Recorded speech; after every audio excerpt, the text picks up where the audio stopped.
jumlah totalnya adalah 21 advokat yang mana berkaitan dengan atau rangkaian waktu tanggal 26 November telah diadakan atau diambil sumpah di Pengadilan Tinggi Denpasar.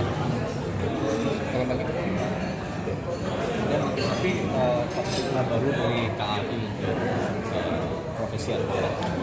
Paradigma kita di KAI yaitu meningkatkan profesionalisme advokat, termasuk dia harus punya kompetensi, termasuk juga dengan era digitalisasi itu harus benar-benar menunjukkan keahliannya di bidang teknologi. Karena gimana pun juga kalau dia tidak istilahnya mengikuti teknologi ini tentu akan ketinggalan jauh.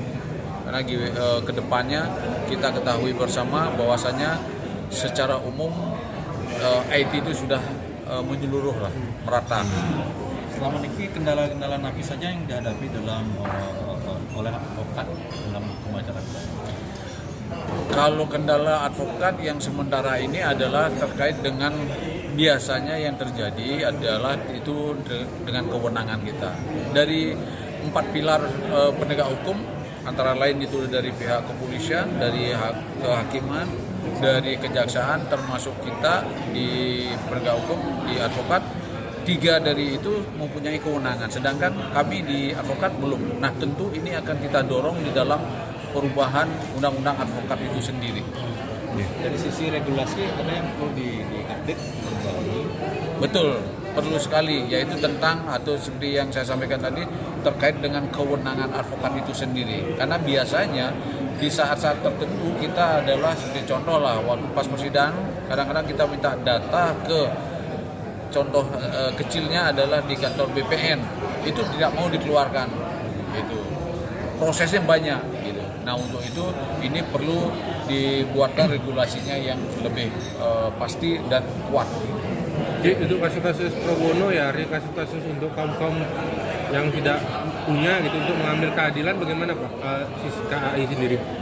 Kalau kasus-kasus yang memang masyarakat tidak mampu, memang kita sudah menyiapkan adalah dengan pro bono. Itu kami sendiri juga di Bali sudah juga punya tim untuk melaksanakan hal tersebut. Karena di manapun juga dari DPP memang sudah menganjurkan atau mengarahkan kita proses pendampingan khususnya yang masyarakat tidak mampu harus kita berikan pendampingan secara pro bono.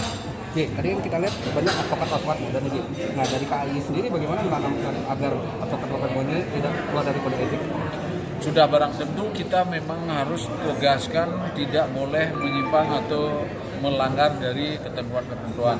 Karena gimana pun juga begitu mereka istilahnya melanggar, sanksinya adalah sesuai dengan kode etik yang ada. Kita pun dengan tegas akan menindak hal-hal tersebut. Ya, saat ini kan merebak kasus mafia tanah. Bagaimana advokat menyikapi hal seperti ini? Posisi advokat sebagai apa? Kalau yang disampaikan terkait dengan kasus maklar tanah itu banyak, mafia tanah itu betul. Namun kita juga tetap akan juga bergerak secara dengan prosedur, dengan sesuai dengan ketentuan, data-data yang ada. Kalau memang dia itu adalah kita tahu bahwa terjadi pelanggaran, ya tentu kita akan tindak, kita laporkan juga sesuai dengan mekanismenya yang ada. Seringkali ada sertifikat double atau pemalsuan akte otentik gitu ya, yang melibatkan oknum, khususnya oknum BPN. Dan selama ini oknum BPN jarang tersentuh. Apakah dia dilindungi oleh instansinya? Ada regulasi yang melindungi dia? Itu betul sekali, seperti yang tadi saya sampaikan, karena di sini kami di advokat itu kewenangan kami itu memang terbatas. Jadi kita belum bisa masuk ke ranah itu. Tentu dengan ada regulasi ke depannya, ini yang sedang kita akan perjuangkan nanti di dalam ada perubahan undang-undang advokat itu sendiri. Dengan cara begitu kita pasti akan bisa menyentuh orang oknum-oknum yang memang bisa bermain itu. Karena gimana pun juga kita juga merasa istilahnya masyarakat yang tidak awam hukum, tidak mengerti dengan ada sertifikat yang sudah dia miliki tiba-tiba ada double sertifikat, ya tentu tidak benar.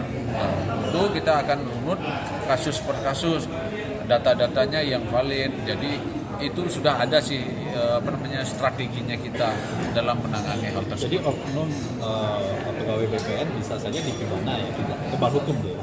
semua tidak ada yang kebal hukum. Jangankan baru sebatas pegawai atau ASN di PPN, kita lihat sendiri menteri kena. Bahkan presiden pun kalau dia salah dia bisa di impeachment. Kan berarti semuanya sama di mata hukum.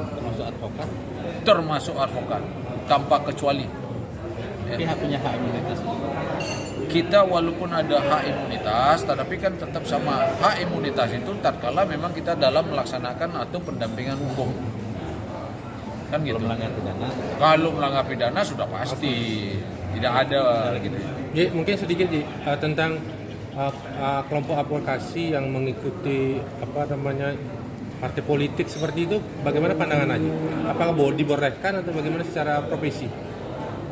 Sementara dari apa yang disampaikan itu, dari yang profesi advokat masuk ke politik sebenarnya tidak ada larangan, sepanjang mereka juga bisa memposisikan. Artinya begini, begitu dia nanti masuklah contoh sebagai seorang legislatif, tentu di advokat itu wajib dia cuti, tidak boleh rangkap jabatan gitu. Itu sudah pasti.